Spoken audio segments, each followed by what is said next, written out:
આપણા હિન્દુ સંસ્કૃતિના મુખ્ય સ્ત્રોત વેદ, પુરાણ, શાસ્ત્રોની અંદર જે ધાર્મિક તીર્થસ્થાન નદીઓનો જેમાં સમાવેશ છે તથા જે ભારત દેશના રાષ્ટ્રગાનમાં જેનો ઉલ્લેખ છે તે પવિત્ર યમુના નદીની છેલ્લા ઘણા વર્ષોથી ફેક્ટરીના કેમિકલ તથા અન્ય પ્રદૂષણોથી અતિદૂષિત થયેલ છે, જેના માટે ભારત ભૂમિના સંતો, મહંતો, વૈષ્ણવાચાર્ય તેમજ સર્વ સનાતન હિન્દુ સંગઠનોએ અનેક રજૂઆત વર્ષોથી કરી રહ્યા હોવા છતાં તે બાબત પર ધ્યાન નથી દેવાતું.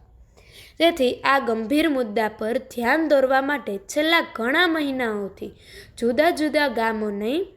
વૈષ્ણવ સમિતિઓ યમુનાજી શુદ્ધિકરણ અભિયાન હેઠળ સહી ઝુંબેશ એટલે કે રજિસ્ટરમાં લોકોનું નામ, મોબાઈલ નંબર, સહી લઈને એ રજિસ્ટર યુપી સરકારને મોકલી ધ્યાન દોરવા તેમજ સોશિયલ મીડિયા દ્વારા લોકોને જાગૃત કરવા પ્રયત્ન કરી રહી છે,